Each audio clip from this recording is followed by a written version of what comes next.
Good morning student, आप सभी का आपके यूट्यूब चैनल पे स्वागत है। आज हम लोग प्रोटेक्टिंग डिवाइस को कुछ देखेंगे, जिसमें से आइसोलेटर है, एमसीबी है, एमसीसीबी है, एलसीबी है। ठीक है, ये एलसीबी है। इन सारे चीज़ों को हम लोग आज देखेंगे। क्या एमसीबी और आइसोलेटर में क्या अंतर होता है, क्या आइसोलेटर भी एक हमारा प्रोटेक्टिंग डिवाइस होता है। तो आइसोलेटर प्रोटेक्टिंग डिवाइस है कि एमसीबी है, इन सारे चीज़ों में क्या, दोनों में अंतर क्या होता है, इन सारी चीज़ों का आज हम लोग डिस्कस करेंगे। देखिए, मेनली जो हमारा इलेक्ट्रिकल फॉल्ट होता है, जो होता है अर्थ फॉल्ट होता है, शॉर्ट सर्किट होता है, ओवर वोल्टेज होता है और अंडर वोल्टेज होता है, या सर्किट शॉर्ट सर्किट होता है। इलेक्ट्रिकल फॉल्ट को अगर आप लोग कहें तो जैसे में क्या होता है, इलेक्ट्रिकल फॉल्ट हमारा क्या होता है, जैसे आप बोल सकते हैं over voltage. Over voltage over voltage एक फॉल्ट होता है। दूसरा हमारा होता है अंडर वोल्टेज। अंडर वोल्टेज और होता है शॉर्ट सर्किट। क्या होता है? Short circuit. शॉर्ट सर्किट और over voltage, under voltage, short circuit. तथा जैसे अर्थ फॉल्ट हुआ, कहीं अगर अर्थ फॉल्ट हुआ तो इन सारी चीज़ों से हमको क्या करता है, ये सारे डिवाइस कहीं ना कहीं सुरक्षा प्रदान करती हैं। तो आज हम जानेंगे कौन डिवाइस किस सुरक्षा के लिए हम लोग को यूज करना चाहिए अपने घरों में। पहला हमारा है आइसोलेटर। पहला हमारा जो डिवाइस है, उस डिवाइस का नाम है आइसोलेटर। तो आइसोलेटर एक प्रकार की प्रोटेक्टिंग डिवाइस के अंतर्गत नहीं आती है। इसको हम लोग क्या करते हैं, एक स्विच की भांति क्या करते हैं, इसका यूज करते हैं। क्या करते हैं, इसको एक स्विच की भांति यूज करते हैं। बड़े जहां हम लोग ज़्यादा एम्पियर की कहीं रिक्वायरमेंट होती है, कोई लैब है या कोई छोटा वर्कशॉप है, अगर वहाँ हम लोग आइसोलेटर के यूज करते हैं, कोई मोटर को चालू करना है या बंद करना है, तो हम लोग क्या कर लेते हैं, वहाँ एक आइसोलेटर का यूज कर लेते हैं। बट ये आइसोलेटर हमारा कोई प्रोटेक्टिंग डिवाइस के रूप में काम नहीं करेगा। मतलब जैसे मोटर कोई फॉल्ट हुआ या वोल्टेज में फॉल्ट हुआ या ओवरलोड फॉल्ट हुआ या शॉर्ट सर्किट हुआ, तब हम इस आइसोलेटर की मदद से, वहाँ आइसोलेटर हमारा ट्रिप नहीं करता है। ये हाँ, किसी भी आदमी के थ्रू अप यानी ऑन या ऑफ करते हैं। इसका सिंबल क्या होता है, ये जब आइसोलेटर मार्केट से खरीदने जाएंगे तो कुछ इस प्रकार के उस आइसोलेटर पे सिंबल बना होगा। ये देखने पे क्या होता है, आइसोलेटर और एमसीबी दोनों क्या है, देखने में एक जैसे ही होते हैं। बट उनका अंतर क्या होता है कि जो एमसीबी होता है, ये अपने आप क्या होता है, शॉर्ट सर्किट होता है या ओवरलोड होता है, तो ये अपने आप क्या होता है, ट्रिप हो जाता है। बट आइसोलेटर क्या होता है, ट्रिप नहीं होता है। तो अगर इन दोनों में आपको अंतर जानना है तो सिर्फ कैसे अंतर जान सकते हैं, उनके ऊपर जो ये फिगर है, सिंबल है, ये जो सिंबल है, इन सिंबल को देखकर आप दोनों में क्या अंतर पहचान सकते हैं कि आइसोलेटर क्या है और एमसीबी क्या है। तो आई होप आइसोलेटर आपको समझ में आ गया होगा कि आइसोलेटर क्या होता है। तो एक प्रकार का क्या है, ये स्विच के रूप में यूज करते हैं। ओके, अब आते हैं हमारा नेक्स्ट जो टॉपिक है, एमसीबी। एमसीबी का पूरा नाम होता है मिनिएचर, क्या होता है, मिनिएचर सर्किट ब्रेकर। क्या होता है, मिनिएचर सर्किट ब्रेकर।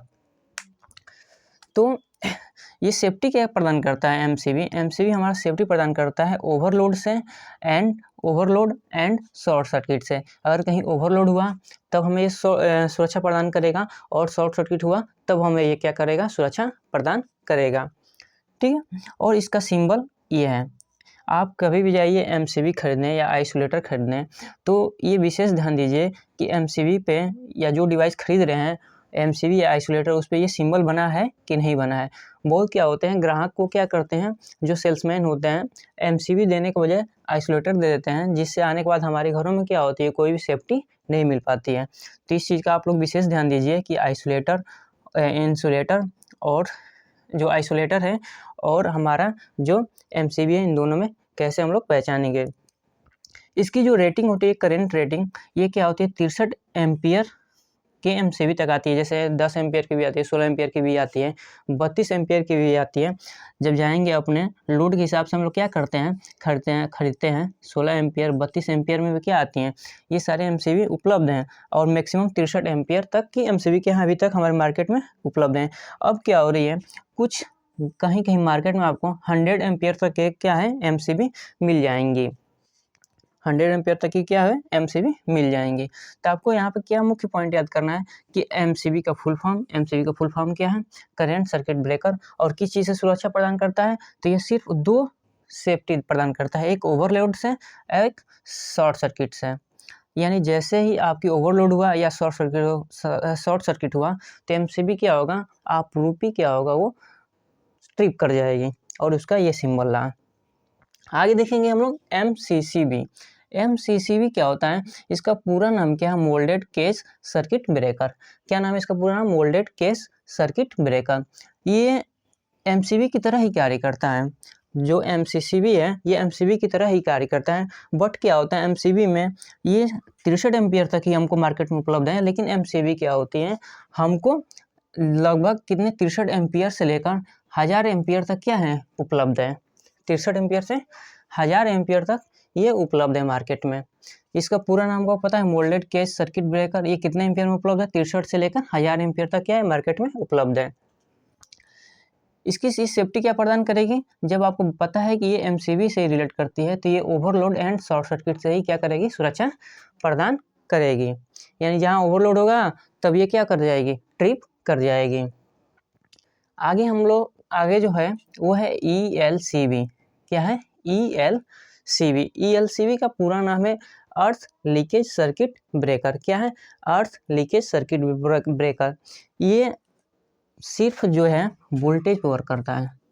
कहाँ वर्क करता है, वोल्टेज पे वर्क करता है। ELCB क्या है, वोल्टेज पे वर्क करता है। एक आपको जानकर आश्चर्य होगा कि ये जो हमारा ELCB होता है, इसमें हम फेज, न्यूट्रल तथा अर्थिंग का भी पॉइंट क्या करते हैं, इसमें हम लोग कनेक्ट करते हैं। इस ELCB में क्या करते हैं, इस ELCB में फेज भी हम लोग जोड़ेंगे, न्यूट्रल जोड़ेंगे एवं अर्थिंग की जो पॉइंट होगी, तार होगी, उसको भी हम लोग क्या करेंगे, इसमें कनेक्ट करेंगे। और ये हमें सुरक्षा क्या प्रदान करेगा, अर्थ फॉल्ट से या इलेक्ट्रिकल शॉक से क्या करेगी, हमको सुरक्षा प्रदान करेगी। यानी मेनली हमारा अर्थ फॉल्ट ही क्या करेगा, या सुरक्षा प्रदान करता है। और साथ ही साथ कहीं शॉक लग गया फेज के द्वारा, तब ये क्या करेगा, हमको सुरक्षा प्रदान करता है ELCB। नेक्स्ट है हमारा RCB। जो RCB है इसका पूरा नाम होता है रेसिडुअल करेंट सर्किट ब्रेकर। क्या है, रेसिडुअल करेंट सर्किट ब्रेकर। तो जो रेसिडुअल करेंट सर्किट ब्रेकर है, ये सामान्यतः RCCB हम लोग क्या होते हैं अपने घरों में अवश्य लगाना चाहिए। इससे क्या होता है, किसी भी इलेक्ट्रिकल शॉक लगता है किसी भी व्यक्ति को फेज या न्यूट्रल के द्वारा, तो क्या होता है, ये हमसे उससे सुरक्षा प्रदान करता है। जो RCCB होता है वो करंट पे ऑपरेट करता है, लेकिन जो ELCB है वो वोल्टेज पे ऑपरेट करता है।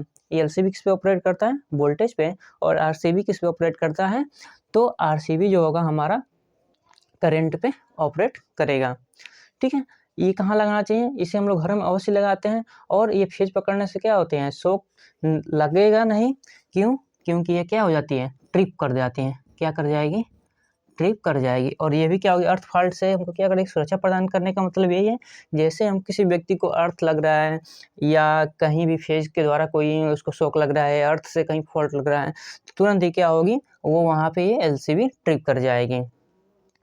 तो आज हम लोग आइसोलेटर को जाने, MCB को जाने, ठीक है, MCCB को जाने, ELCB को जाने, RCB को जाने। तो RCCB क्या होता है, ELCB क्या होता है, इन सारी चीज़ों का हम लोग आज जाने कि ELCB कहाँ यूज करेंगे, इन दोनों में क्या अंतर है, RCCB। और पूछते हैं कहीं कहीं कि RCCB और ELCB में दोनों में क्या अंतर है, तो अंतर इस दोनों में यही है कि ये करंट पे ऑपरेट करता है, ये वोल्टेज पे ऑपरेट करता है। और दूसरा जो हमारा है कि इसमें हम लोग फेज और न्यूट्रल का कनेक्शन करते हैं, और इसमें करते हैं ELCB में हम लोग फेज, न्यूट्रल और अर्थिंग की जो तार होती है उसका इसमें कनेक्शन करते हैं। ठीक है, तो धन्यवाद आप सभी का।